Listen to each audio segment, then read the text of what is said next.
without spoiling in it, I will just say he's stomping around and basically just talk about all of, oh my god, what the Your big breaking TV.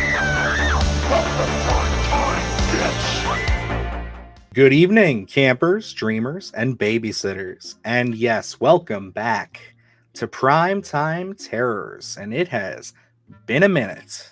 Yes, we last visited this segment with The Last of Us all the way back in what? It ended in March? I think so, yeah. Oh, so yeah, it has really been some time. But I mean, TV-wise, there really hasn't been much. I mean, we've got some things here that we're like, yeah, let's cover that. But you know, it's screeners and films and making short films and shit. You know, it all just adds up after a while. But if there is one thing that you guys should know about me specifically on this channel, is we are not going to pass up stuff about sharks and crocodiles and anything. But we are also never going to pass up an opportunity for me to discuss Godzilla content. And this, to be honest, we talked about it on the Sunday Scaries, Monarch Legacy of Monsters, and I said this is cool, but I was a tad skeptical because, I just didn't know what they were going to do with this show. I knew in the trailer they had shown Godzilla on the bridge scene. We'd seen that in the preview. And it was just one of those things I'm like, okay, how much of the monsters are we actually going to see? Well, the good folks over at Apple hooked us up with an advanced screening. We've gotten to see the first 8 episodes. And before we dive into our thoughts, Luke, what were your thoughts going into Monarch Legacy of Monsters? Well, I've kept up with, the current legendary Godzilla and Kong and all this stuff more so as me and you are friends, so I kind of just watch it, and I enjoyed most of the installments there, but looking at this, I was excited for it. Not something that I was, it was right there in front of me saying I can't wait for this, not counting down the days, but it was something that was intriguing to me because any way you look at it, it's a series based around Godzilla. There has to be an investment there, a financial investment, if you want something of quality there. So it was something where I was hoping for the best, but I didn't know what type of investment, how much we were going to see monsters, anything like that. Was it just going to be something that was more of a human story with monsters surrounding the story, but not really seeing them? So going into it, I didn't really know what to expect here. I thought we were going to see some stuff, but I wasn't sure exactly how much of it we were going to see. Yes, and I gotta say, kicking this thing off, I'm happy to report, at least on my end, and I'll give Luke a chance to say his piece. I am thoroughly impressed with the route that they have taken with this show. I think all of the skepticism that I have after these 8 episodes, mind you, there are 10. They did not give us the last 2 episodes. We're unsure if we're getting those yet or not. But at least these first 8 episodes, I am pretty damn impressed with just the quality of not only the storytelling and the human characters in this, which I know has been a big point of contention for folks in the legendary Monsterverse, but the monsters and just how much of them and just how unique they are throughout this. It really honestly feels like the Monsterverse has shifted in a sense of just now really finding its focus, in my opinion. Yeah, and anytime, we talk about it on the podcast all the time, where it's like, this could easily be made into a TV series, and you can really open up and have a room to play here. And I think Monarch Legacy of Monsters really does take advantage of that storytelling aspect of it, where it's something where I think watching this, the first 8 episodes here, you really find there's an expansiveness, I think, to it in terms of opening up these human characters. You see a lot of new monsters that I wasn't familiar with, and I was asking you about them, and then you said, no, they are new guys. So I think this is such, for me, a well-rounded series because you're getting the best of both worlds here. It's something where there's always that critique. There's too many humans or there's too many monsters. It's very hard to please both audiences, because there's always going to be that critique. But I think Monarch Legacy of Monsters really did find that happy medium here, where we're really getting these in-depth backstories to a lot of these human characters, because we're expanding upon it, and we're really, a lot of these characters are getting their own character moments throughout these episodes, and they're getting several of those. It's not just one or two. We're really diving into the backstories and the relationships of this cast of characters that we do see. But then also, when you think this is a more human story, here comes a monster, So it's one of those things where you settle in and you're expecting one thing, but then they switched up a little bit more and they give you something else as well. So I think, you're not left wanting something. I think they kind of they give it to you all each episodically there. So then the next time when you're turning on that next one, you're ready for some more. And I think they really did find that happy medium with this. Yeah, I agree. I think they found a nice balance, and that is something that I think the MonsterVerse, like I said, has been sorely missing. I know a lot of people really loved like Bryan Cranston in the very first one, and that movie got a lot of criticism for what happens with his character. And I think that people really like the monster stuff in King of the Monsters, but yeah, the characters. They weren't the deepest, they just kind of served the story. And, same goes for Kong versus Godzilla. As far as the MonsterVerse goes, I think the best set of characters we've had has been in Kong Skull Island. And this just dwarfs all of that, because I found myself in these first 2 episodes that they showed at like Comic-Con, or what was it, New York City Comic-Con, I think, being so invested in just the human story that's going on. I won't spoil anything. I don't want to even tell you what the setup is for it, because I really found it so interesting. And it just impressed the hell out of me, because honestly, sitting down, I didn't know what to expect. I was looking forward to it. The trailer showed a lot of flashy Godzilla scenes, and they showed a lot of flashy monster stuff. And of course, our boy Kurt Russell's in it, and it's an absolute bonus to have his son Wyatt Russell, who we'll discuss here momentarily. But I was just so impressed with how invested I quickly found myself in our supporting cast of characters here, especially in Mari Yamamoto, her storyline. That's the actress's name. But her storyline, she plays Kikyo, and she is got a lot of depth to her character that just kind of, I was obviously everybody is expecting and hoping that we have a good lead character, but the situation that she is thrust into, and having to kind of play opposite another character, and just the dynamic that they have, it's quite something. And honestly, it really pulled me in and even kept me interested throughout all 8 episodes. Yeah, and the interesting part here is, looking at it, everyone's going to be talking about Kurt Russell, and I know we were definitely excited having him in a TV series like this, because we're just huge fans of him. So automatically you're going to think, okay, the main focus is probably going to be on Kurt Russell as well as Wyatt Russell. And the rest of the characters are more that supporting cast, but each different cast member here really does have an in-depth backstory. Like I said, each one does get a lot of character moments, and they set these up very different, where they're all dealing with different things, and they all end up coming together for their own reasons, in a sense.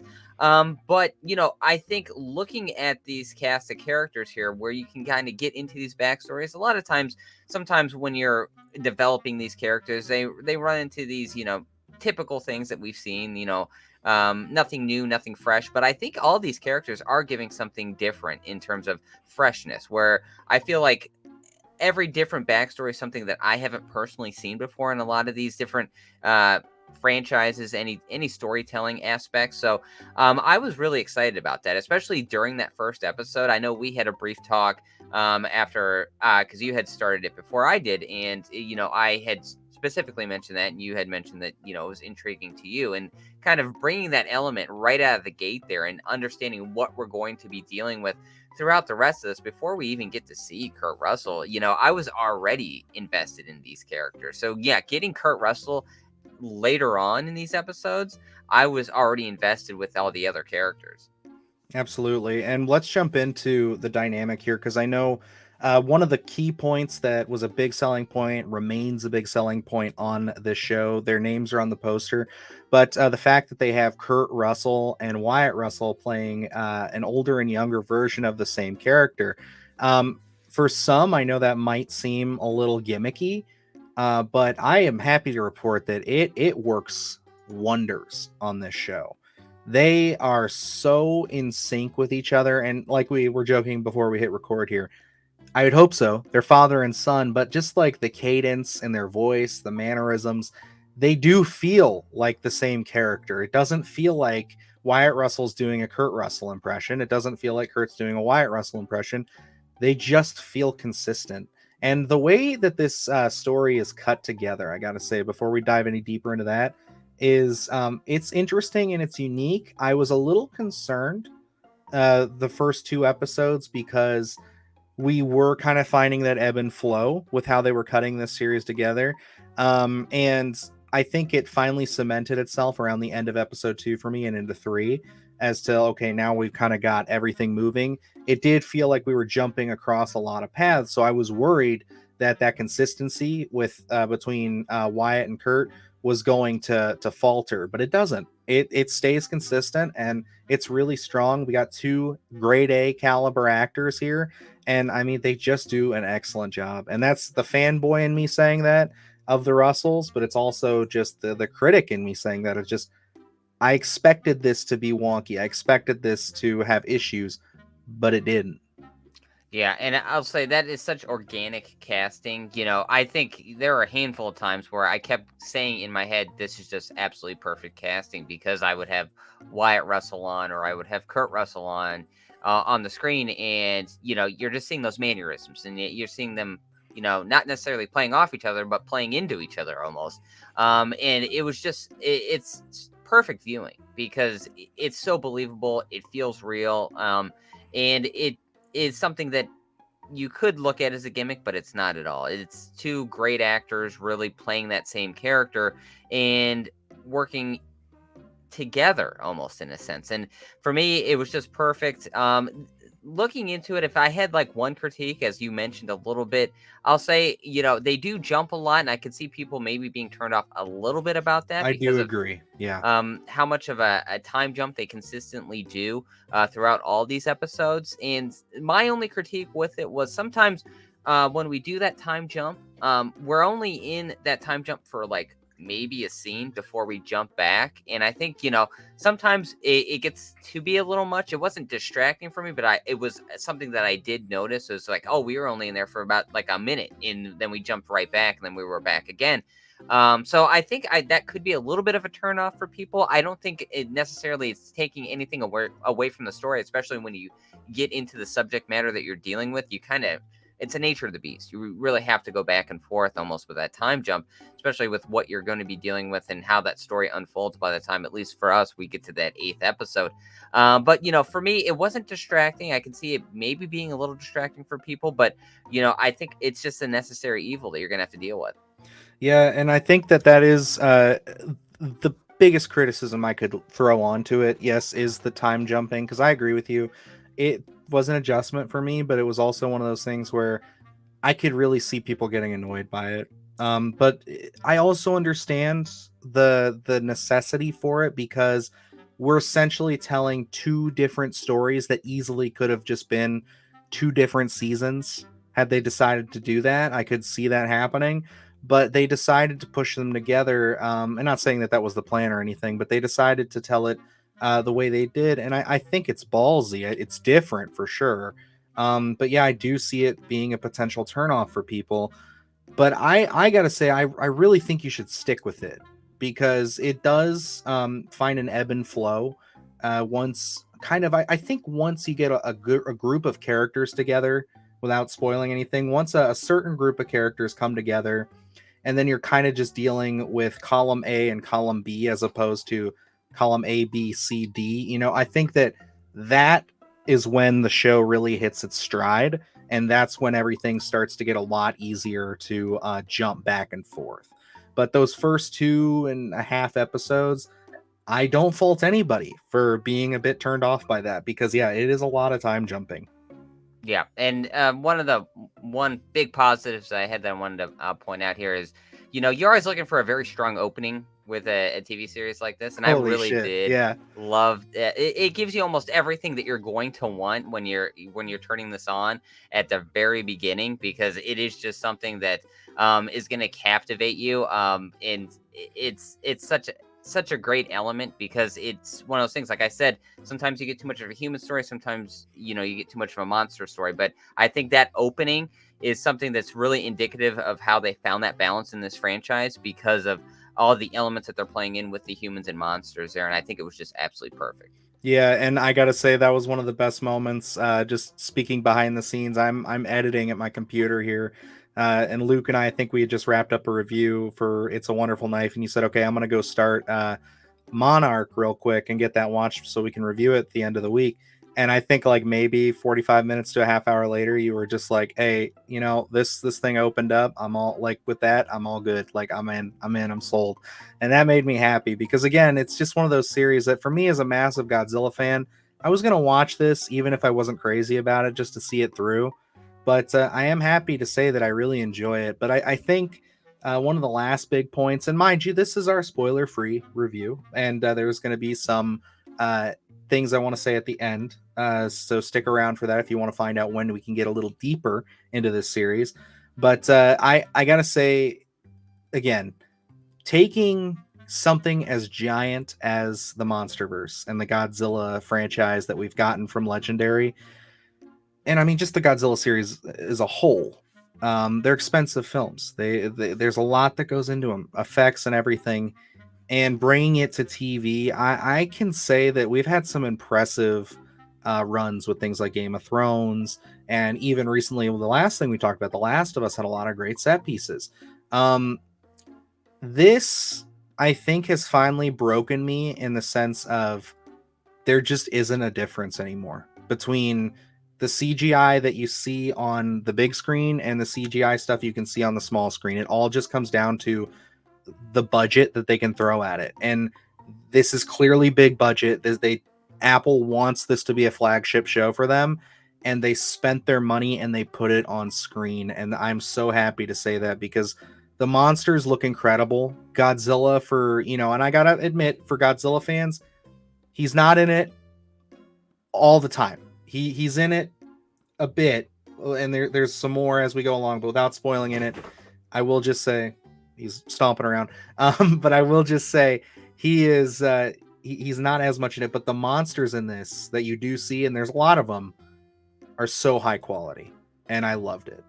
Yeah, and I think I like that element of it where, yeah, Godzilla's in it, but we're not just focusing on Godzilla, because I think this is He's a a chance. garnish, Yeah, he's like the best when he shows up. It's awesome, and yes. they make sure to do it every time. It's a big money shot. You have to keep him special, I think. Hmm. He's like your main event player if you want to go pro wrestling. But where it's like, they give screen time to other monsters, and I think that's the benefit of a TV series where it's like you're not putting everything, you're not jam packing everything into a 2 hour film. We're getting long term storytelling here, so we can kind of spend time with monsters that we haven't seen and kind of open up this world and really expand upon it. And I think that's the benefit of Monarch Legacy of Monsters, is they've really expanded everything.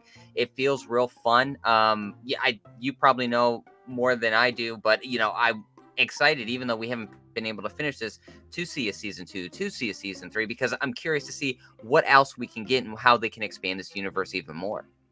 Yeah, I don't know if there's an official announcement for a season 2, but I'm right there with you. I'm excited. I hope that Apple will christen us with the last 2 episodes as we kind of get into this.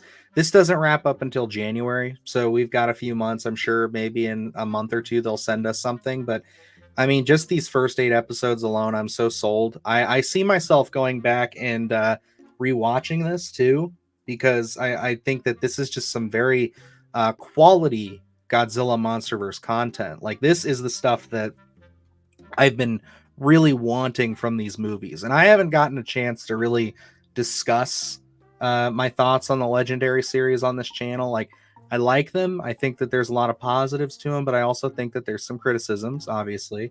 But I think that as we go along here, I'll be able to kind of open the door on that a little bit more.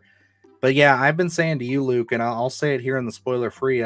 So far, this is some of the best MonsterVerse content that we've gotten. Yeah, I mean, unless this thing goes completely off the rails in the last 2 episodes, which I don't see happening. That cliffhanger on that 8th episode is something where it's got me so eager to check out those last 2 episodes. So yeah, I'm gonna second that. I don't know, like with the way they leave it, with everything that they've touched on with these 8 episodes that we've seen. The pace of the storytelling, the spotlights of the new human characters, as well as showing us some new monsters we haven't seen. This is an absolutely complete TV series so far. So for me, I'm gonna go must see right now. But like I said, unless this thing goes completely off the rails with the last 2 episodes, I don't really see my rating changing too much. Yeah, we're going to reserve our absolute final rating until we get to see those last 2 episodes. But that is not the only time that we're going to be talking about Monarch. No, I am going to go through and sit down with you guys week by week and post a spoiler review where I get to sit down and discuss the episode, not going through bit by bit. This won't be like a big spoiler breakdown. More or less, I'm just going to talk about the things that I enjoy about the episode that are spoiler heavy, because there's a lot. There's a lot of implications for the universe as a whole. There's a lot of monsters that we get to see that we've seen referenced in other material. Things in here, that I can't say any more about, but that we may have seen that never got used and stuff like that. So it's all really cool stuff, and I can't wait to get down to those spoilers with you. And I'm sure as we travel along, once we get into a little bit of the colder months here, once our plate kind of slows down a little bit, Luke will probably join us for those, especially probably the final episode, just to talk all spoilers. So, but I'm excited to do that. So definitely check back here. This thing is going to premiere. You're getting 2 episodes on November 17th, and you get to check this baby out every Friday from then till January 12th. So come back to the channel just after you watch the episode, and we can talk all spoilers all day long about every single monster, every single edition, and just what is going on with Monarch Legacy of Monsters. Really happy that this one's panned out nicely. Again, I'm excited to check it out and keep going with it. Like Luke said, the cliffhanger's crazy, so I am pumped. Yeah, I'm definitely excited as well. Can't wait to, if we don't get those other 2 episodes, I tell you, January can't come soon enough because they do leave you wanting so much more. And here's to, hopefully, a season 2. Absolutely. But alrighty, guys, that's going to wrap us up here for our spoiler-free review of Monarch Legacy of Monsters. Let us know if you are excited for the series. Let us know if you're going to check this bad boy out. And yeah, I'm excited, again, like I said, to get into all those spoilers and all the nitty-gritty details. So make it a priority. Put Monarch on your list. And yeah, I'm looking forward to it. So hit that subscribe button. Oh, and before I go, we do have another Godzilla property just on the horizon. So there's probably going to be some more Godzilla content dropping this month. So keep your eyes out. But alrighty, guys, that's going to leave me here. So until next time, I am Dylan Newell. And I'm Luke Janesco. And remember, stay scared.